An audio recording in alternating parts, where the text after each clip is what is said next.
Vous voyez ce tableau, les amis? Il s'appelle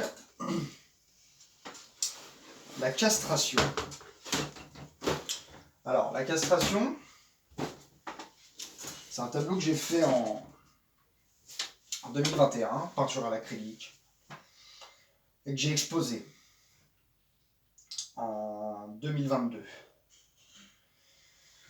Alors, la castration, ce tableau donc, représente un personnage, les dents bien pointues, la bouche bien hurlante, quoi, avec deux gros yeux, des cheveux ébouriffés, un corps rempli de bleu, de violence et de froideur, quoi, finalement.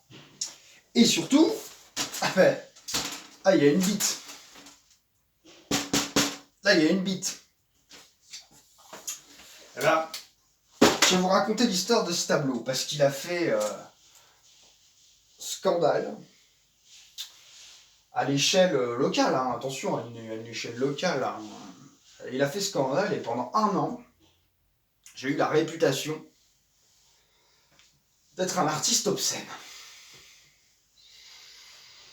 Ouais. La classe ou pas? Il y en a qui ont la réputation, je sais pas, d'être des bons artistes, d'autres d'être des mauvais artistes.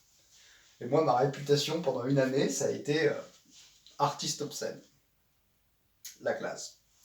Alors juste avant de parler d'obscénité, hein, je tiens à dire que voilà, mon travail il est très très obscène. Hein. Ouh là là, mon travail il est très très obscène. Mais vraiment, cette peinture là, mais vraiment c'est obscène. Hein. Oh là là, je devrais avoir honte de peindre des choses comme ça. Bref, je vais vous raconter cette histoire. L'histoire de ce petit tableau là. Mon petit pote. Alors l'histoire remonte à 2021.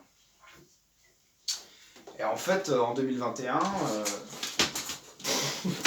j'étais pote avec un gars qui s'appelle Samuel Favarica. Alors je suis toujours pote avec lui d'ailleurs. Et ce mec, il bossait sur les anaglyphes. Alors les anaglyphes, ça n'a rien à voir avec l'histoire, mais les anaglyphes, en gros, c'est de faire de la 3D en dessin. Avec une histoire de lunettes. Vous savez, les lunettes avec un carreau magenta et l'autre vert bleu cyan. Et en fait, ça, avec une technique, tu peux avoir en fait un effet 3D quand tu mets les lunettes. Bref. Donc ce mec-là, il fait une grosse expo. Il fait des grands formats. Moi, je l'aide à maroufler ses papiers, ses dessins, tout ça. Et puis, il avait un ou deux mois après son expo, il en avait une autre à faire dans un autre lieu.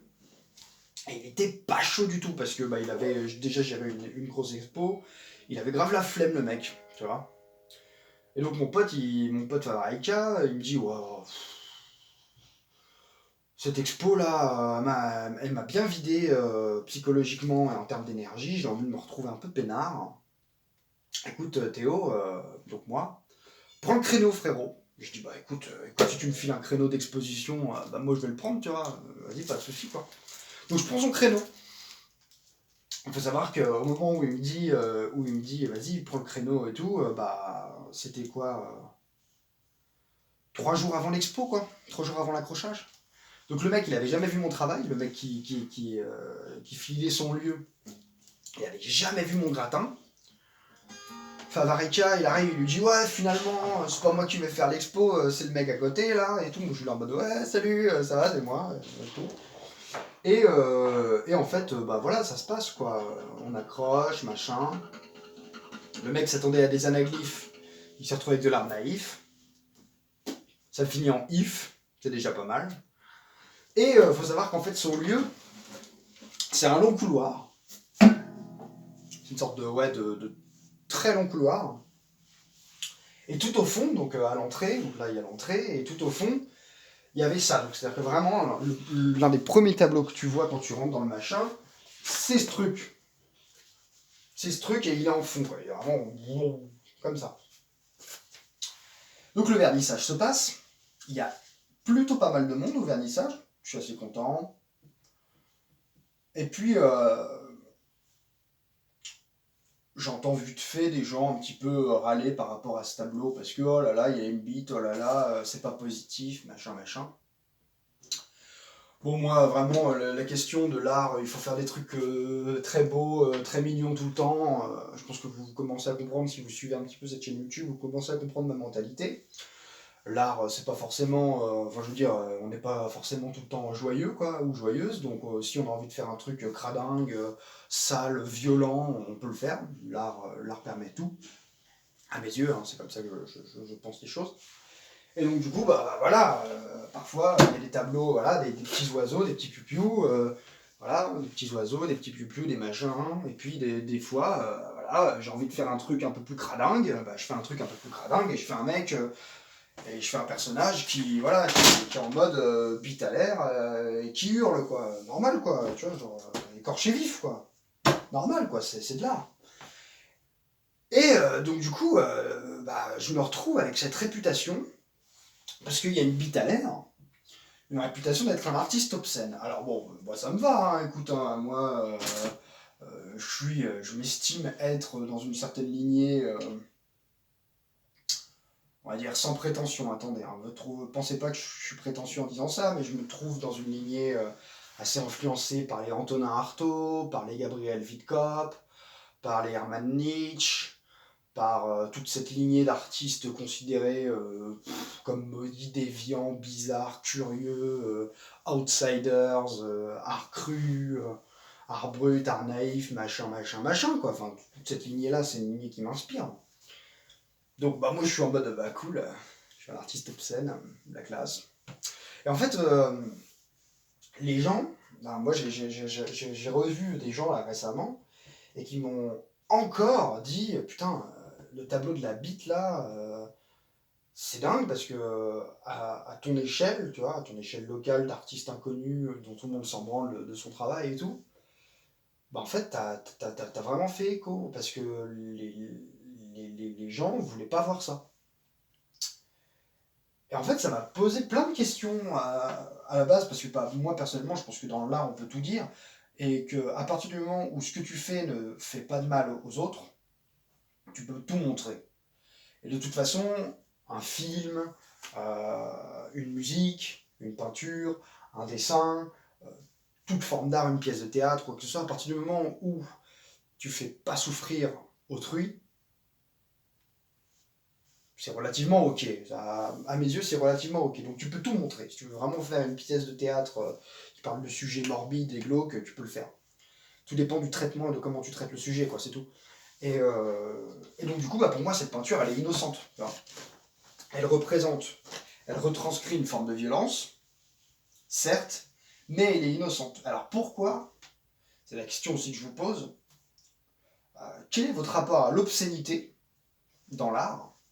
Sachant que l'obscénité est propre à chacun ou à chacune, et que on représente le sexe et la mort comme les sujets principaux de l'art depuis l'art pariétal, donc l'art préhistorique quand même. C'est-à-dire que dans les grottes, les premières choses que l'on voit, c'est des scènes de chasse, des rapports sexuels, c'est les premières choses que l'on voit. Donc pourquoi est-ce que voir un corps nu en 2023, 2022, 2021, une représentation peinte, donc même pas une photographie, même pas quelque chose, un acte dit pornographique en quelque sorte, pourquoi est-ce qu'on est choqué encore aujourd'hui, surtout quand on voit de l'art, enfin je veux dire, quand on voit de l'art, pourquoi est-ce qu'on serait choqué de voir une bite ou une chatte? Alors du coup j'ai cette réputation, d'artiste à l'échelle notamment à Rouen, du mec qui peint des bites et des chattes. Bon, écoutez, moi ça me va, écoutez, hein, si c'est ça qu'il faut faire pour se faire remarquer, écoutez, je vais vous peindre des bites et des chattes à foison, il n'y a pas de problème. Hein. Mais voilà, bref, petite vidéo plutôt marrante parce que, bah, comme quoi on peut faire des mini-scandales à la con dans sa ville juste en montrant un tableau. Et sachant qu'en réalité, les gens ont vraiment tort parce que, ok, il y avait ce tableau-là, la castration, mais à côté, il y avait des tableaux tout naïfs tout mignon, qui était en mode fait de la même personne, tu vois, fait par moi, et qui était vraiment en mode bon bah voilà quoi, oui, il y a de la substance violente, on peut dire, une imagerie violente sur certains points, mais en aucun cas c'est représentatif de tout mon travail. Je veux dire, là vous avez, je sais pas si vous le voyez bien, vous le verrez certainement pas bien, mais là vous avez un hibou, une chouette nichée qui est là, et c'est moi qui l'ai fait aussi, tu vois. Oui, c'est deux parts, mais c'est deux faces d'une même pièce. Vous voyez ce que je veux dire? C'est deux faces d'une même pièce. Donc voilà, il n'y a pas grand chose à dire en réalité dans cette vidéo, à part juste que je voulais vous raconter cette histoire et puis vous poser la question de l'obscénité dans l'art. Quel est votre rapport à vous, auditeur, auditrice, concernant le rapport à l'obscénité dans l'art? Est-ce que vous considérez qu'on peut faire quelque chose qui est considéré comme obscène, immoral ou quoi que ce soit dans l'art? Moi personnellement je pense que oui, mais après ça c'est à vous de voir. Chaque avis de toute façon est propre, je pense. Et chaque avis est subjectif, je pense qu'on n'a pas le même rapport à l'obscénité. On n'a pas le même rapport à l'obscénité. Bon, enfin bref. Ce tableau-là, il est cool. Moi, je l'aime bien, c'est mon pote. En plus, il m'a valu du coup quelques petits foudroiements. Donc, je l'aime bien. C'est mon pote.